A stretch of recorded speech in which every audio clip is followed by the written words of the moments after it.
Good afternoon. My name is Peter Terret and I sell, support, consult and train on GNSS for field-based users. 4D Global is part of the RapidMap Global Group and I'm here today to provide insights into innovations in GNSS. Some of you will know a lot of it, a lot of you will know some of it, but I hope everybody gets something out of it today. Here are some of the past milestones as I see them in GPS and GNSS. There will be others, of course. A couple of standouts would be the removal of selective availability in 2000. Previous to that, a standalone receiver would give you plus or minus 100 metres, and over the period of 5 or so minutes, that could actually change 100 metres. So that was a big change in it. The establishment of continuously operating reference stations or CORSnet, allowing you to go to the field and with an internet connection, mobile data, you can receive RTK corrections and get that real survey grade accuracy. But there's quite a lot of them in there, and we're going to cover some of the current and emerging technologies in GNSS. So firstly, in receiver technology, looking back to 1986, that's when I first started using GPS. And for your interest, I went into business in 1991. So that's 30 years of continuously selling and supporting GPS or GNSS receivers. But in those days, that receiver there cost $90,000. It used a car battery to run it. It had no internal memory. The computer on the top was a 286 laptop. It had no hard drive, so everything was done in 640K of RAM and writing to a 360K floppy disk. It was 4-channel, it was post-processed only, and it was GPS only, and it was only L1. And I'm actually, if we look at the next slide, I'm actually sitting on the antenna box. That particular receiver there was a 1987 model, and again, $90,000, but it did have internal memory to log to. If we look at where we are with the receiver technology now, what we're looking at in this case is an Arrow Gold, and they are very small. You can see just how small they are. The Arrow Gold uses an integrated rechargeable battery that weighs 145 grams. The whole receiver itself weighs, with the battery, 355 grams. Over 800 channels. It does real-time DGNSS, SBAS, which we'll talk about what that is, DFMC, another acronym, we'll talk about that. And I'm sure you all know what RTK is, as well as post-processing. Instead of being GPS only, it's GPS, GLONASS, Galileo, Beidou, and QZSS. It's not L1, it's L1, L2, and L5. And if we look at the small antenna up the top compared to the antenna box I'm sitting on, it really has got a lot more compact, a lot more efficient. The receiver itself, if we look at what GPS would be over Adelaide for today, it's between 7 and 12 satellites available, and these are for 10 degrees above the horizon, because we don't typically use satellites lower than that because of the amount of ionosphere and troposphere it comes through.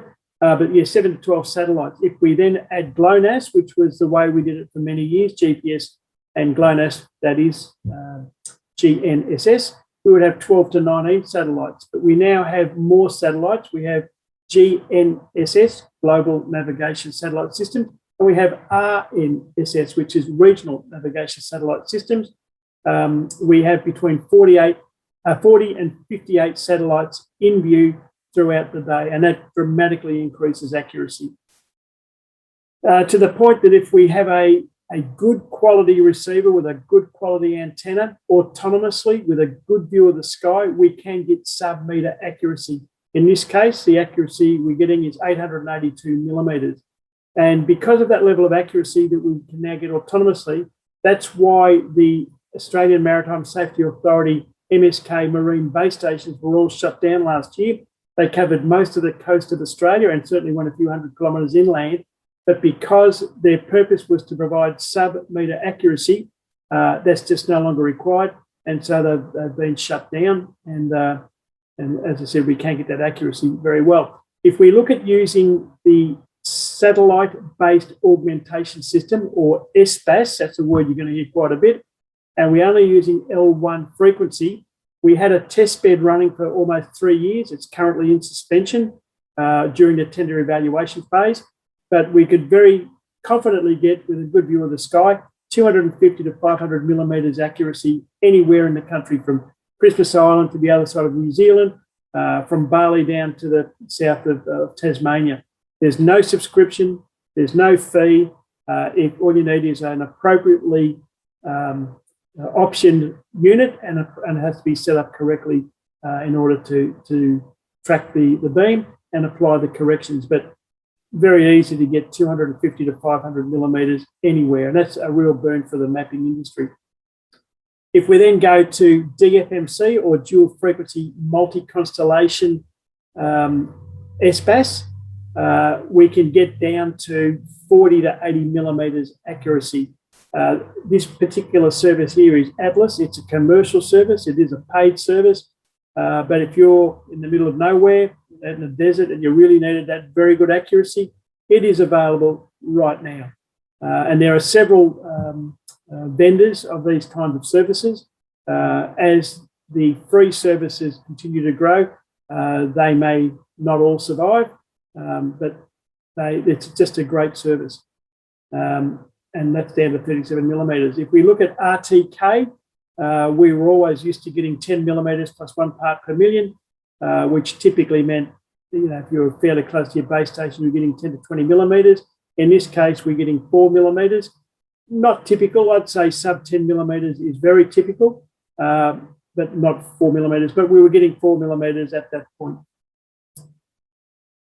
The integration of GNSS to other sensors, such as distance encoders mounted on a wheel, and IMUs, or inertial measurement units, to measure changes in pitch, yaw and roll and direction, etc., means that we can now do other things with that GNSS, or in environments where GNSS wouldn't work. For instance, if you're getting down a country road, lots of trees, you keep picking it up, losing it, picking it up, losing it. Not a particularly friendly environment for GNSS, but with the IMUs working in conjunction and updating the position at 200 times a second, we're able to very accurately maintain high accuracy, whether we're going through a tunnel or down that country road.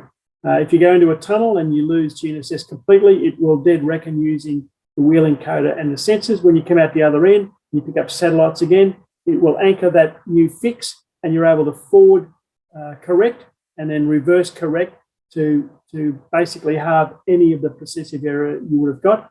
Integrated to things like cameras or LiDAR as you drive down a highway at 80 kilometres per hour.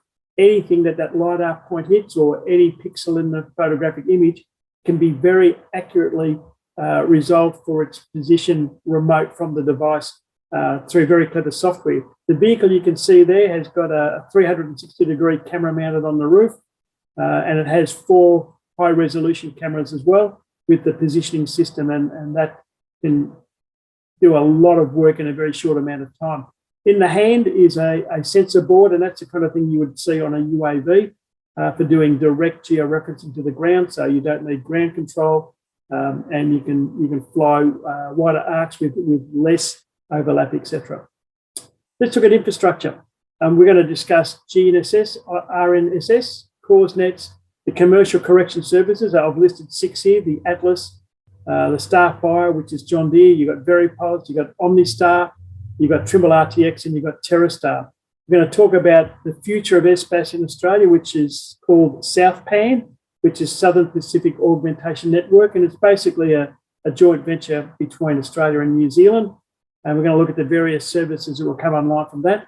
I want to talk a little bit about what Starlink will do, which is Elon Musk's worldwide satellite-based internet, the new signals that come in and what that means for us, and also some new services. In this case, we're going to very quickly touch on the Galileo high accuracy service, which is expected in 2023 and 2020 or 2024. It'll be a free service. So getting back to GNSS, we have 4 global systems.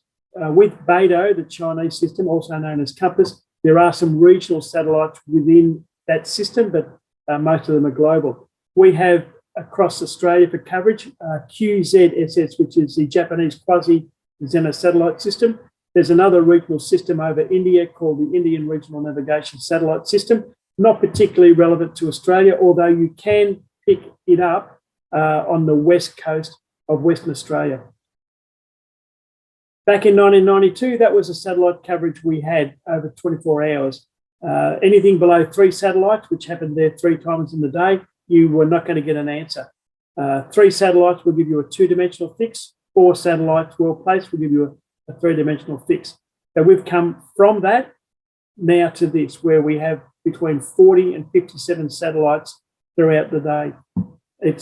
It makes a world of difference. You saw what it did to the accuracy and autonomous receiver giving sub-meter, where if you go back to the start of 2000, because of selective availability, the purposeful degradation of the signal, we were getting plus or minus 100 metres, so big difference. There are 106 currently different satellites that will pass over Melbourne in a 24-hour period. That's not the same satellites twice. That's 106 different satellites that will pass over Melbourne during the day. So, and they're operational. There are others that are in standby. Looking at cause nets, you can see that they favour the populated areas for surveying, for engineering, for asset management, etc. And they do cover a lot of the farming areas. The precision agriculture is a very big market. There are several providers. I've listed SmartNet Eyes, All Day RTK, Geoscience Australia. There's also another one through Trimble.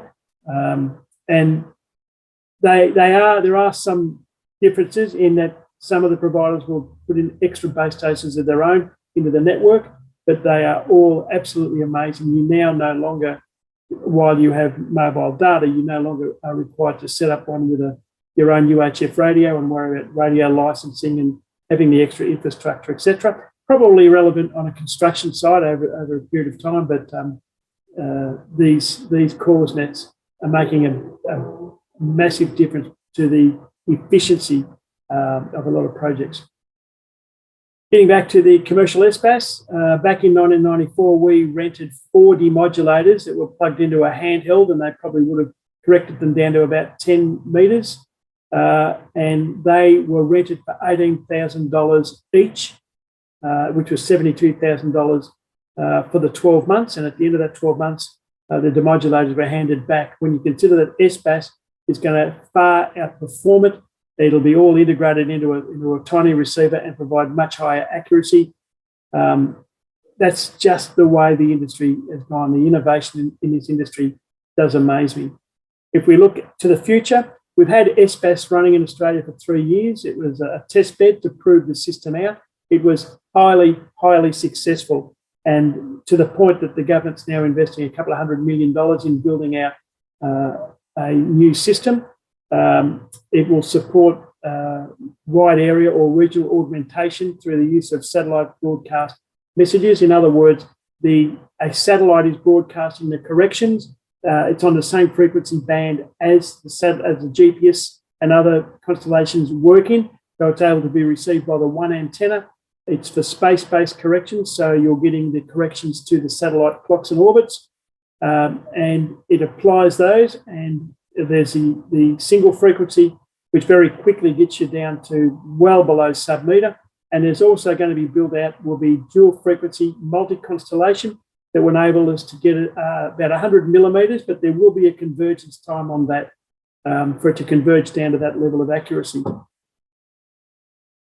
That's the current SBASs around the world, and you can see a lot of areas aren't covered, but if we now go to what is planned, you can see that Australia, New Zealand, etc. Are planned. In fact, the only area that seems to be kind of missing there's a bit of a gap up there around Papua New Guinea, etc., is the southern part of Africa. But that's not to say they won't be planning for it in the future. These systems really do make a big difference for efficiencies. That's the level of infrastructure for base stations that will be required to run the SBAS in Australia, the satellite-based augmentation system. The first thing that will happen is that we will have sub-meter GPS. That's the L1 corrections. Then it'll move to dual frequency multi-constellation, which is L1 and L5. In order to leverage that, you will need a receiver that has L1 and L5. If you've got dual frequency, you've probably got L1, L2, and that won't be compatible. And then there'll also be PPP or precise point positioning.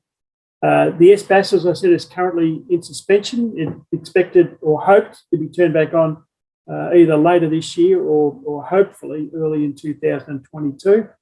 And I can't wait for that because it is an amazing system. And as I said, it's not a technical reason it's turned off. It is for probity during the tender evaluation phase. On the horizon, we've got Starlink, and that's a worldwide network of low Earth orbit satellites that will provide good speed internet anywhere.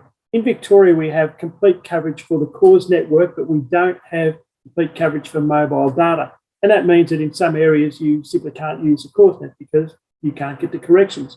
With Starlink, you'll have, where you have a view of the sky, you'll be able to get the internet, you'll be able to apply the corrections. So in those areas where there simply is no mobile phone coverage, you'll be able to continue to use the CORSnet base stations. There's new signals coming, the G3, the E6, etc. And what that means is improved signal strength, higher accuracy, better immunity, the signal jamming, and also the new services such as the Galileo high accuracy service, which is expected in 2023, 2024, and that will be free in Australia, 100 millimetres accuracy converged in 5 minutes. In Europe, it'll be converged in 3 minutes. They're augmenting other things locally there, but that's a spade width. So that's going to be a real boon to people who are doing things like subsurface infrastructure.